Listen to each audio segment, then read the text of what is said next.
to Dove and Dragon Radio. I'm your host, M.L.Ruscsak. I'm here with my special guest, James Bastian.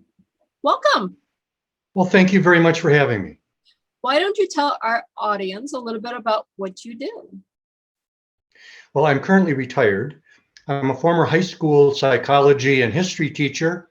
I converted to capitalism after that, got an MBA, and then had a long business career and began writing as my retirement began to approach. That's a busy, busy career. So your book is about? Well, it's Wisconsin Logging Camp, 1921. And clearly that is a main theme, but the Wisconsin Logging Camp is really a microcosm of the transformation that was occurring in 1920 worldwide. And it really is a platform for which I could investigate that transformational process. That's one of the things that intrigues me, and one of the things I really like writing about are periods in history that are particularly transformational. And for example, in 1920, you had the end of World War I, you had the largest human migration in history, you had the Russian Revolution, the Spanish flu pandemic, Prohibition, women's suffrage. You had to transition from Victorian and Edwardian culture to the Roaring 20s. I mean, it doesn't get much broader of a 20. You look at the 20s at any part of the world, and it's just probably chaos at that time. But at the same time, you have so much going on that led us to what freedoms we have today. That's exactly right. And the, we've all done, not everyone, but many of us have done some ancestry research. And the internet has proved to be an enormous resource. And there are DNA testing and a litany of other resources we can use. But largely the data that's accessible is who they were, where they came from, and when. But to me, the more compelling questions are, why did they leave? What were their experiences, and how did they get here? And that oftentimes is left up to family lore, which is notoriously inaccurate. Yes, it is. I mean, if you go through our family lore and you go through the actual historical DOS rolls and everything else, and it's a completely different story, but then you go, it's so much more complex than what you thought. Precisely what my experience has been as well, Melissa.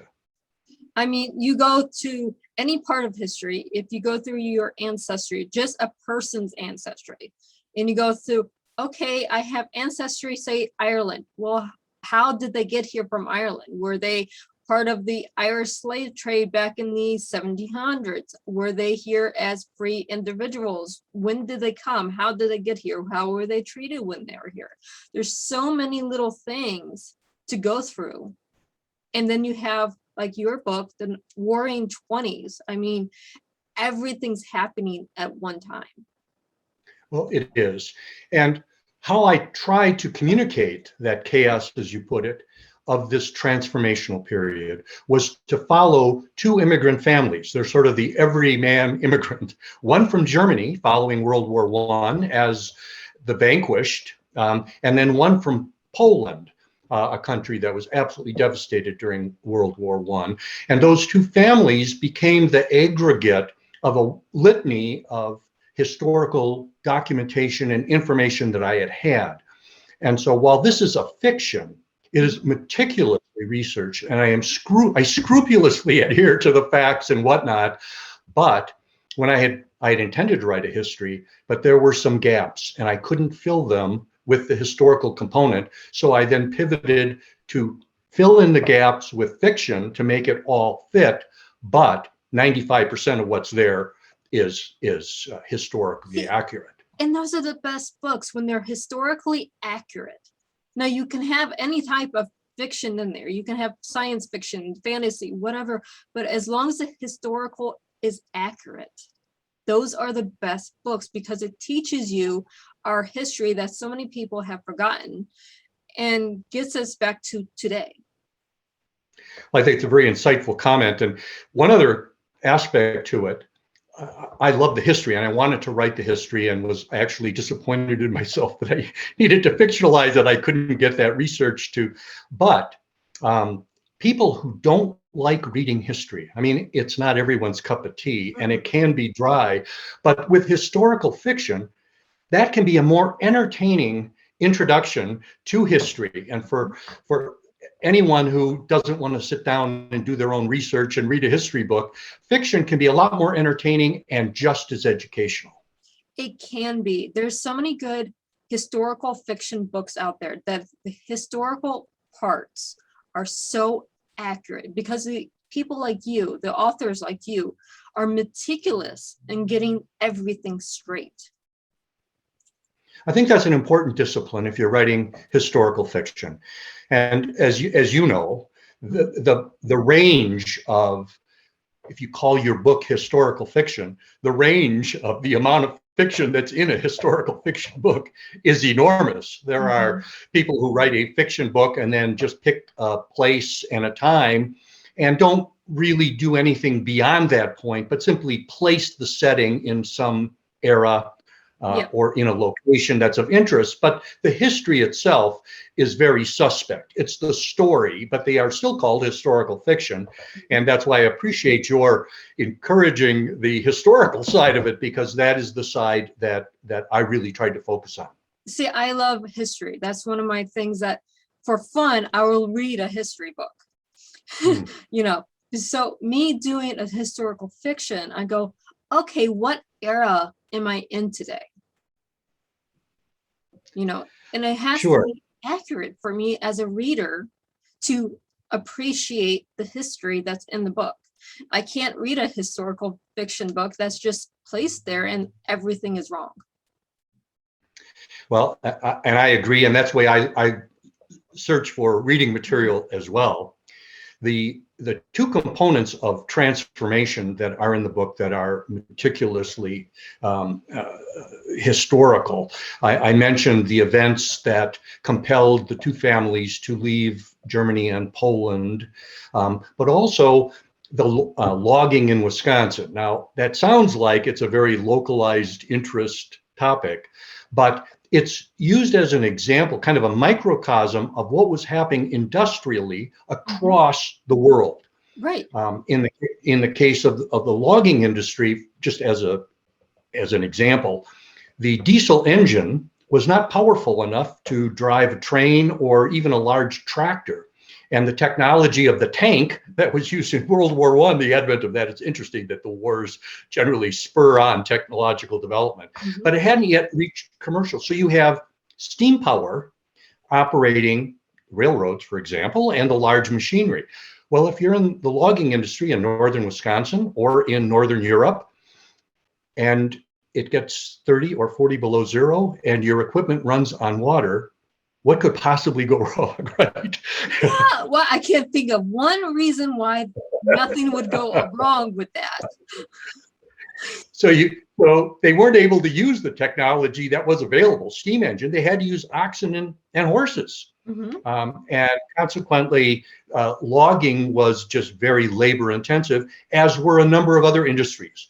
Industry was still extremely labor intensive, despite the fact that we were within the Industrial Revolution.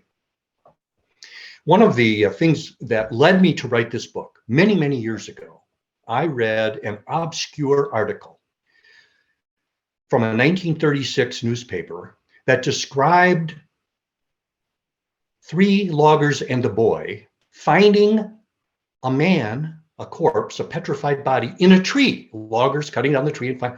I thought, oh my gosh, talk about an interesting area to examine. So I went pedal to the metal in trying to investigate this and was looking for loggers that might have been there and trying to get firsthand accounts and tried to find where would the body have gone, and I traced them.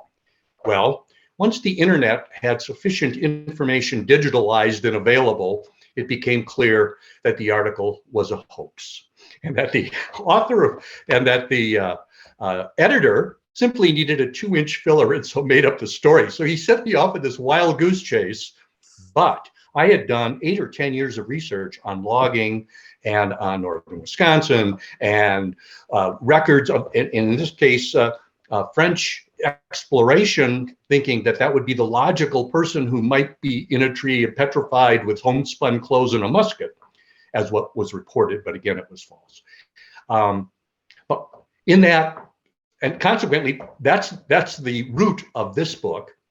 And I don't want to jump ahead of ourselves here, but there's a second book that is going to be published in 2022 that includes The Man in the Tree. So that was the root of book one, but there was just too much information. So it actually is part of book two. So is book two like going into World War II then, or is it a continuation from where you at, or what time period is that one in? 1970. Okay. And the protagonist in book two is the daughter of the main character in book one, who immigrated as a boy from Germany. And that's the story is of this boy's experience in a logging camp as a chickadee, which is actually a job in a logging camp, which intrigued me as well when I started researching. I said there was a boy with these loggers. What's a boy doing with the loggers? And they labeled his job as a chickadee. How interesting that would be. So looking into child labor. So this all evolved. And I had, again, all of this information, all of this historical research that I found interesting. And I thought there might be a book or two there. So I choose 1970 because that's the next transformational period with the Vietnam War. Yeah, and I the was going to just say that assassination. Vietnam, I mean, right there you have government sentiment, you have the war going on again, you have everything's changing again, you have the civil rights movement, right, of the 60s and 70s, you have everything again as a big mess, but to live through it. That's what that's when it's a mess, that kind of is the magnet that draws me to investigate it and dive in and take a look at it. And I mean, you have to have a tangled mess, the weaving of everything going on at one time in the entire world at that time. And then you step back and go, oh, this changed this. We got technology from this part because we needed it here. And then we have women going back to work. We have, different things depending on the era. And it's just, we wouldn't be here. We wouldn't have the internet without these tangled messes from before. well, that's exactly right. And those are my feelings. And you look at 1920, and if you were to, they had a pandemic they were dealing with at the time, and they had a huge immigration problem, and there were huge issues regarding discrimination and women's rights as well as minorities. Well, if you eliminate some of the dates and some of the acronyms, you could be talking about today on those very issues with the pandemic and discrimination and women's rights. And so you don't abandon what happened in the past. It either recurs or it is simply a thread that follows throughout. I know, it's one thing to, have the mess and live through it. And then it's another thing to investigate and see where we're at today. Well, that's right. And generally, when you do that, you'll say, my gosh, if I had known that, well, we should have been able to anticipate this was going to happen. Or those people went through exactly the same thing we did, or I'm experiencing. And again, cycling back just a little bit, when you're researching ancestry, the lights go off. When you begin looking at, this is what we're experiencing, oh my gosh, those were the same events that were occurring when my ancestors left Poland or Germany or wherever they migrated from. I'll bet they were experiencing those same phenomena. You have women's rights. How many times in history have we done women's rights? We have wars going on. Every great invention has came from a war. I'm sorry to say that, but that's how things happen. We have unity going on post-wars. We have anti-government sentiment, where the line's drawn. That's every decade, I think. We always, the immigration issue. It's a circle. History is a circle. If we don't learn from it, we repeat it. Exactly. I had a wonderful history teacher. He said, if you don't understand the circle, you're bound to repeat the circle until you get off. That's an insightful comment. It is, but that gives us so much fonder for our stories.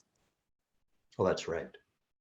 I mean, the written word, we go back and we do our history, we do our research, we do our science fiction, we do whatever we're doing.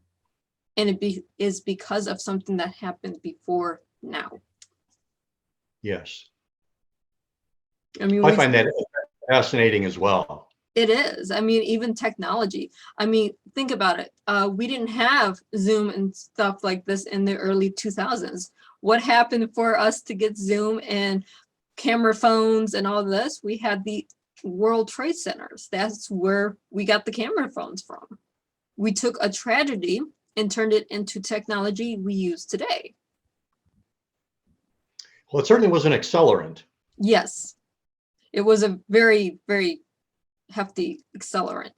But I mean, everything that happens, our technology, how we live, how we dress, everything happens because of some ball of mess we're going through.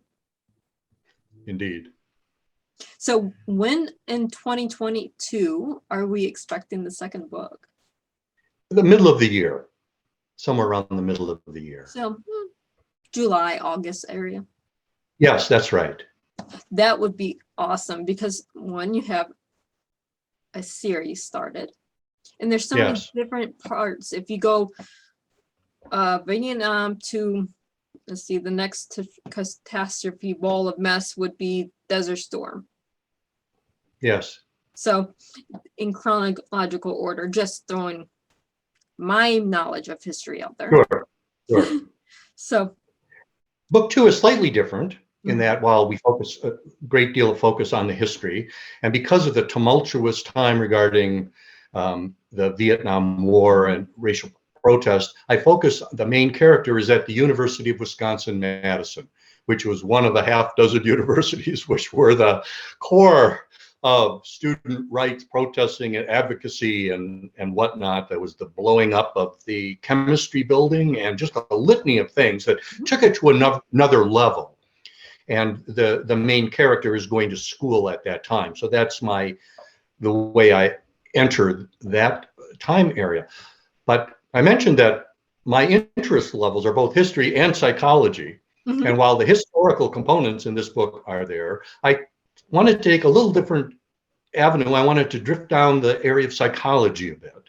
Okay. And the areas of psychology that interest me that were incorporated in book 2 are the sort of the paranormal components of psychology. Okay. I'm not a big advocate, incarnation and those kinds of things. On the other hand, I take the approach that if we're logical and we look for a plausible explanation for unusual sightings and beliefs and whatnot, and we can't find a plausible or logical explanation, then really we'd be well served to investigate the implausible. And that's really what this book is about. Is the title is Willa's Pursuit, and Willa, the main character, is pursuing the implausible explanation for her, and in her case, her challenge is called xynoglossia. And xynoglossia, xyno is foreign, glossia is language, and it is the sudden onset of the ability to speak a foreign language that you've never studied, never been exposed to, and it's often accompanied by memories and thoughts and perceptions and whatnot. It's rare, but it's not any rarer than multiple personality, and we see books about that. And today's, we call it in English, foreign accent syndrome. Oh, there you go. There are exactly 66 case studies since 1903 on this subject. And how is it that you just happen to know, because that? I suffer from it. Is that right? Mm-hmm. Well, you may, I'll send you a copy of the book the moment it comes out. You might find it of interest. And I'd also be very interested in your perspective on it. I would be happy to give you my perspective on it because there's only been, like you said, it's very rare. And when I talk good English now, but when I woke up from my craniotomy, I was speaking Romanian. that is exactly what the symptoms are. Now, I'll bet you had difficulty getting someone to take that seriously as a professionals, your doctors or whatnot. Well, my doctor was from Russia. Okay.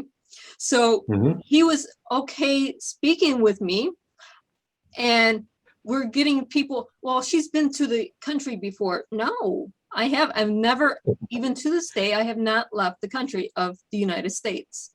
So I have never been exposed to Romanian language. I was never read to it. I was, completely, we still don't know where we picked this up from, but it's something I'm passionate about learning on a second language now, or multiple language, because you've got a good head start. Yeah, I have a good head start on it. So I'm learning a language that I slip into without will. I wonder statistically what the odds are of an author who's writing a book and randomly selected to go on a show talking about something in which there are 63 cases since 1900, and have the interviewer, well, by golly, that's what I have. I wonder what the odds of that are. I can't believe they're very high. I don't think they're very high at all. I mean, if you take all 66 cases, and I think there's only 3 of us alive right now, and and they're poorly documented, and they haven't been taken seriously by professionals because they've just passed it off. Generally, when we don't have a plausible explanation, we say, well, they're either crackpots craving attention or they're delusional. Yes. But if it's happening, that's the plausible explanation, because they can't think of a plausible explanation. That's why you need to pursue the implausible. Yes, because I actually went to my counselor, because here I am speaking the language my family doesn't know. I'm getting depressed because I can't communicate with my family. So I found a counselor, and she's from, guess what? Romania. So we're talking to each other and going through counseling sessions. She's like, you just been here a week or two, haven't you? I'm like, no, I was born here. I speak English. I don't know where this language came from. I had to take my birth certificate. It got to that point. Sure, the skepticism is so rampant. It is. Even in any medical field, it's just not there because it's so rare. Something triggers it and no one can explain why. Yes. I mean, even with technology today, and to go back to the 70s, you don't have the technology of today, and they still can't explain it. Well, that's right. Although the progress in psychology, although I'm sure there are psychologists who would want to rip my tongue out for saying this, but the progress hasn't been as pronounced as it is, say, in medicine, where the diagnostic tools and the treatments, the immunization, speed of immunization development, those have just been miraculous on the medical side. But when you talk about dealing with profound illness, mental challenges, or whether it's depression or anxiety or stress ailments, there really hasn't been the same degree of advancement. And so we're looking at a pharmaceutical mix that sometimes will be used to treat it, but often it's just counseling. And it really is in part predicated on the skill of that individual therapist, as opposed to them using the science to its fullest advantage. Very true. I mean, there's areas that we are so advanced in. We have robotics doing surgery, but at the same time, the human mind, either through counseling or things, it's more, here's a pill, call me in the morning. Well, that's right. And if it doesn't work, well, let's try another one. And it's really a pharmaceutical experiment as opposed to a psychological treatment. Yes. And that's the way it's been since the 20s. It hasn't changed. And that is precisely to my point. That's been my experience as well. One of the things about both this book and the second book, I always like to, what can a reader take from this other than you gave them some facts that might be easier for them to absorb because it's in a story? It's dealing with challenges. And in the first case, the boy's challenge had to do with him being orphaned on the way as an immigrant, and 7 years old, orphaned on a ship on the way to America. He had challenges to overcome. And in the second book, it's subsequently his daughter who has the same affliction that you were relating. Mhm. And what is the strategy that tends to work? And what I landed on was kind of a threefold strategy that the boy used, and the other main character, and that is self-advocacy, the support of friends and family, and then professional assistance. And whatever the challenge is, if it's legal or medical or psychological, or if you are advocating for yourself, well, if you're not, who's going to? You need to be your own champion of your own cause. Yeah, you do. And if you can get help from family and friends, that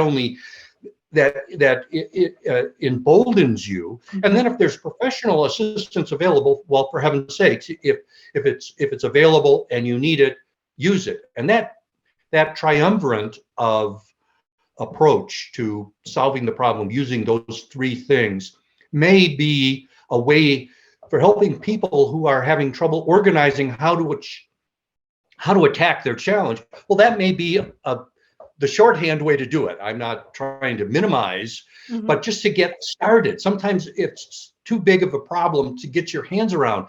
But if you break it down into smaller bits, oh, I need to do this, self-advocate, make sure my family and friends are on board, and find out what professional services or help is available. Oh, that's easier to solve than, oh my gosh, my world is crumbling.